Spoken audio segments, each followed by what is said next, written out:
Est-ce que vous ne sentez pas comme une démangeaison? Поговорим о микромире, мелких бактериях, чесоточных клещах, блохах и даже вшах. Тема оказывается актуальная, ведь просвещенная Европа, похоже, откатывается в Средневековье, когда там просто-напросто не мылись. Личная гигиена была на столь низком уровне, что все несносно воняли. Ce que vous venez de voir sont les premiers mots d'une émission d'information grand public en Russie. Il s'agit d'une entreprise de déshumanisation des adversaires. Les Européens sont des êtres sales, rongés par la vermine. Из-за ненависти вообще к России и русскому газу в частности, похоже, готовы вернуться к своему прежнему укладу пренебрежения гигиеной. Это означает, что и кожные паразиты разведутся в ЕС, как это было раньше. C'est un grand classique de la propagande, et si cette technique n'est pas fair-play, nous allons en voir des pires, bien pires. Plongeons un peu plus profondément dans l'iceberg de la rhétorique.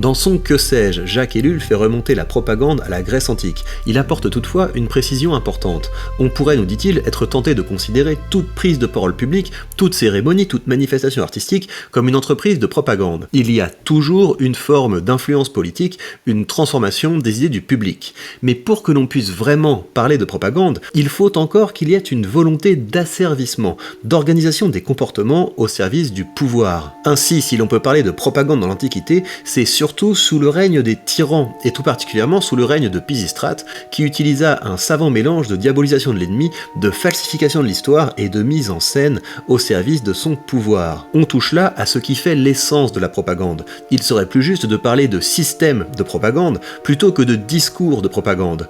Pour qu'il y ait vraiment propagande, il faut qu'il y ait des moyens, une organisation pour qu'elle puisse s'exercer à l'échelle d'une population. Ainsi, dans son beau livre Une histoire mondiale de la propagande, Fabrice d'Almeida proposait la définition suivante. Un ensemble de stratégies, de moyens, d'outils ou un système d'organisation qui vise à transformer les idées, les représentations et les comportements d'une population donnée. Elle s'inscrit donc dans un projet de manœuvre des psychologies collectives. Dans l'immense matière des techniques de propagande qui ont été utilisées et qui sont encore utilisées, j'ai identifié 5 grandes familles et je les ai classées, de la plus bénigne, si l'on peut dire, à la plus nocive.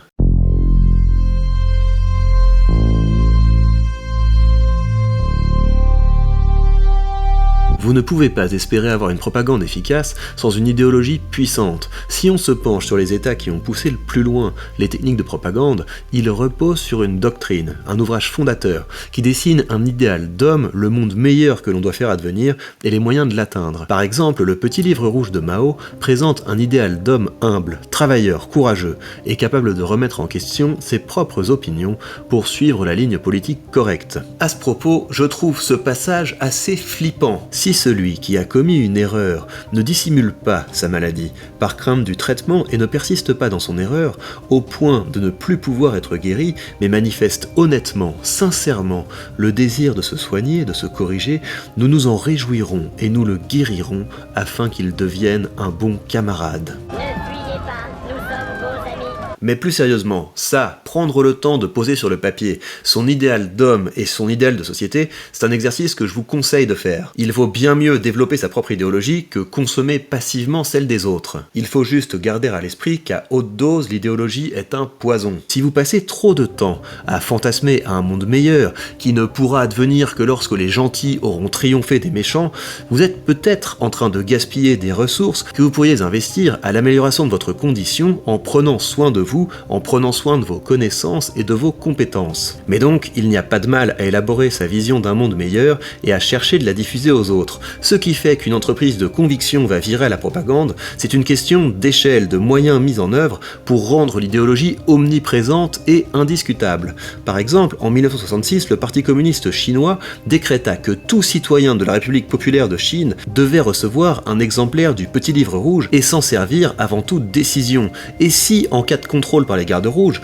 vous n'étiez pas capable de présenter votre petit livre rouge et d'en réciter des passages à la demande, vous vous exposiez à une punition corporelle, voire à une déportation. Sous l'Allemagne nazie, lorsqu'Hitler faisait un discours, il était exigé que tous les citoyens allument leur poste de radio et ouvrent les fenêtres pour que chacun puisse entendre la parole du chef.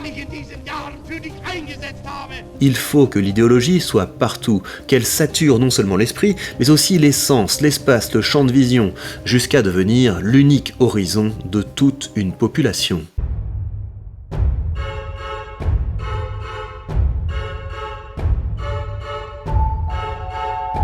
On passe maintenant aux techniques qui sont par nature malsaines. Savez-vous ce qu'est l'oppo research? C'est la pratique qui consiste à déterrer des informations peu flatteuses sur un opposant pour pouvoir l'affaiblir. Là encore, c'est une pratique qui a des racines dans l'Antiquité. Vous en avez un exemple fameux dans le discours de Cicéron contre Catilina. Est-il une sorte de flétrissure dont ta vie privée ne porte l'ignominieuse empreinte?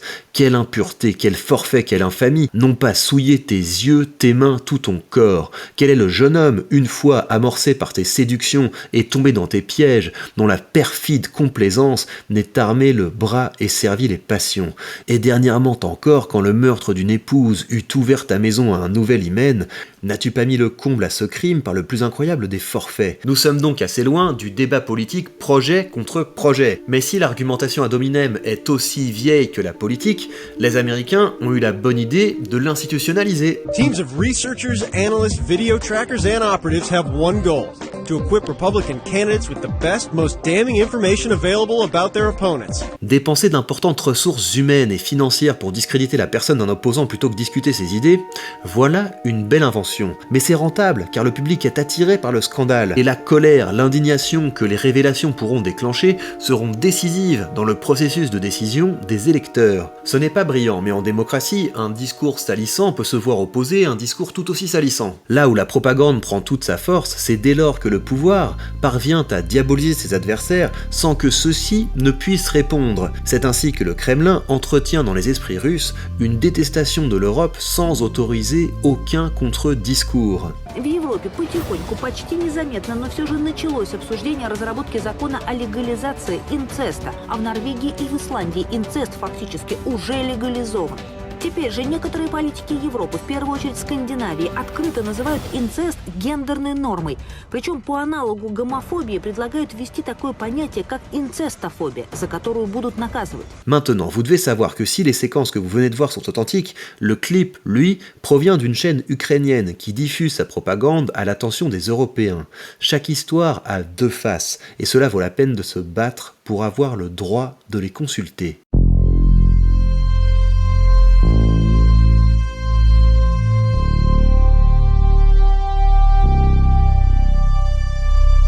Est-ce que vous vous souvenez de cette photo? Nous sommes en août 2007, Nicolas Sarkozy est fraîchement élu et Paris Match publie un dossier intitulé « L'été américain » qui vise à présenter le nouveau président comme un homme en forme, dynamique, dans le vent. Mais en fait, le président était un peu plus dodu. Quelques jours plus tard, l'Express révèle le poteau rose et Paris Match se justifie en disant qu'ils ont dû retoucher la photo car la position du bateau exagérait les poignées d'amour de Nicolas Sarkozy, mais la correction aurait ensuite été exagérée en photogravure. Oui, ou peut-être que Nicolas Sarkozy est un grand ami d'Arnaud Lagardère qui détient Paris Match. Mais ça encore, c'est mignon, ça ne vaut pas une super production américaine. En 1951, au Guatemala, Jacobo Arbenz Guzman arrive au pouvoir avec la ferme intention de mener une politique sociale. Cette politique passe notamment par une réforme agraire qui ne fait pas les affaires de la United Fruit Company, un grand producteur américain de bananes. Pas de bol, les avocats de l'entreprise sont les frères Dull et ils sont chefs de la CIA. Ils vont lancer une campagne de discrédit pour faire passer Guzman pour un communiste.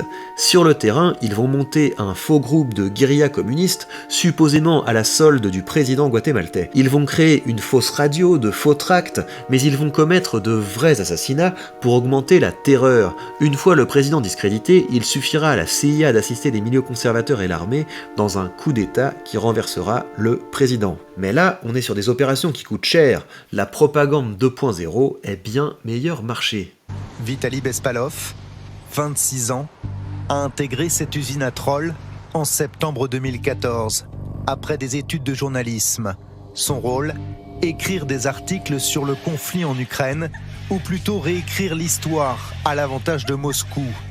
Dans cette ambiance de start-up, des dizaines de jeunes déforment la réalité en alimentant les réseaux sociaux, les forums et les sites. Et ce qui est particulièrement habile, c'est que les fausses nouvelles générées dans ces usines seront ensuite diffusées gratuitement par les déçus des régimes démocratiques. C'est le drame de la démocratie face aux régimes autoritaires. Dans une confrontation avec une dictature, la libre circulation des idées l'affaiblit, mais plus elle augmente le niveau de censure et plus elle se renie.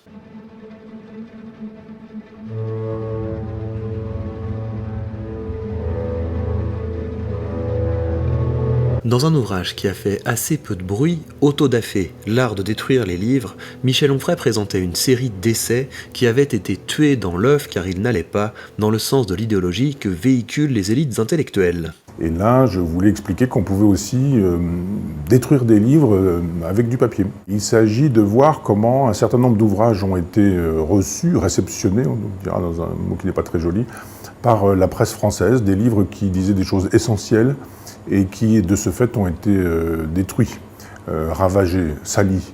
Leurs auteurs ont été salis, leurs thèses ont été salies. Dans son ouvrage, il ajoute « Le système a défendu le gauchisme culturel en vouant aux génomies les idéologies qui lui servent de fondation. Pour ce faire, ces fachos de gauche ont défendu la révolution culturelle maoïste que Simon Less démontait dans les habits neufs du président Mao, le marxisme-léninisme inspirateur du communisme occidental, qui effondrait pourtant l'archipel du goulag de Solzhenitsyn, le retour du racisme sous couvert d'antiracisme, qu'analysait le sociologue Paul Yvonnet dans son voyage au centre du malaise français, le bellicisme islamiste dont Samuel Huntington racontait la puissance dans le choc des civilisations, dans ses procès médiatiques tenus sur les principes du comité de salut public et du tribunal révolutionnaire, il ne fut guère question de justice et de justesse, de liberté d'expression et de liberté de conscience, de vérité encore moins. C'est joliment dit tout ça, mais n'oublions jamais qu'un véritable autodafé, ça ressemble à ça. Et n'oublions pas que dans un régime totalitaire, ce ne sont pas seulement les idées que l'on détruit, mais ceux qui les portent. En outre, pourquoi perdre son temps à se plaindre de la censure des idées que l'on trouve justes, quand on est libre de diffuser les siennes? Pourquoi perdre son énergie à critiquer les journalistes, quand on peut devenir son propre média? Mais encore faut-il, pour cela, croire un minimum en soi.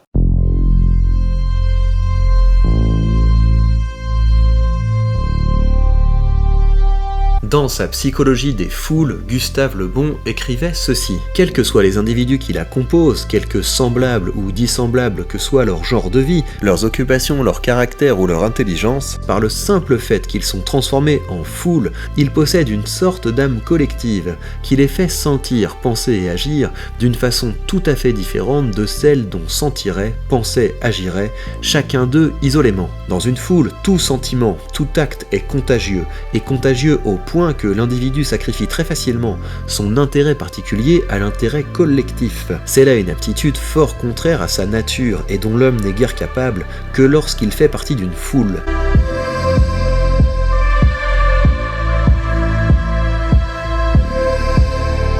C'est là le but ultime de toute propagande, détruire l'individu, nous changer en une foule docile qui va oublier son intérêt particulier au nom d'un intérêt collectif, d'un bien commun, d'un intérêt supérieur qui, quel que soit le nom qu'on lui donne, n'est rien d'autre que la vision qu'un autre individu a su rendre suffisamment contagieuse pour la substituer aux atomes de la réalité. À l'heure des réseaux sociaux, nous sommes toujours une foule. Nous prenons rarement le temps de nous isoler, de nous déconnecter pour nous assurer de ce que nous pensons vraiment. Mais peut-être avons-nous peur de découvrir que nous avons perdu la faculté de penser. Qui peut encore affirmer aujourd'hui être autre chose qu'un réceptacle à idéologie, qu'un moulin à slogan? Toi peut-être.